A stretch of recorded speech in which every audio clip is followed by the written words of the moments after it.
অনেকেই মনে করে যে প্রোটিন পাউডার হচ্ছে আলাদা কোনো কেমিক্যাল অথবা আলাদা কোনো ইনগ্রেডিয়েন্টস দিয়ে বানানো। তো প্রোটিন পাউডারটা কি? প্রোটিন পাউডার আসলে আমরা যে দুধ খাই এই দুধেরই একটা অংশ।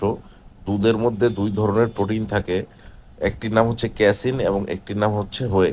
ক্যাসিন হচ্ছে দুধ থেকে যে ছানাগুলা বের হয় এবং পনির বের হয়, সেটা হচ্ছে ক্যাসিন প্রোটিন। সেটা হচ্ছে আস্তে আস্তে হজম হয়, 6 থেকে 7 ঘন্টা লাগে হজম হইতে।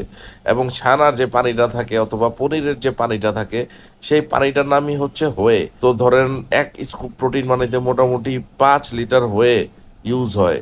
হোয়ে প্রোটিন মানে যে পনিরের পানিটা ইউজ হয়। তো এই যে আমরা হোয়ে প্রোটিনটা খাইতেছি, এটা হচ্ছে দুধ ফাটানোর পরে ছানা বা পনিরের পানিটা শুকায়া ফ্লেভার দিয়া এটা মানে যে বানানো হয়। এই টেকনোলজি আসলে বাঙালিদের কাছে নাই, এর জন্য বাঙালি কোনো ভালো ব্র্যান্ডও নাই।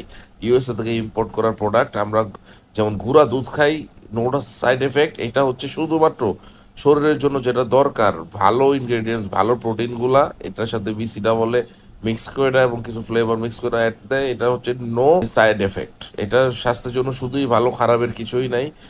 বাচ্চা থেকে বড় সবাই খাইতে পারবে। তাই নেক্সটে কেউ যদি প্রোটিন নেওয়ার কথা বলে, তাকে সুন্দর করে এই ভিডিওটা ফরওয়ার্ড করে দেবে। ধন্যবাদ।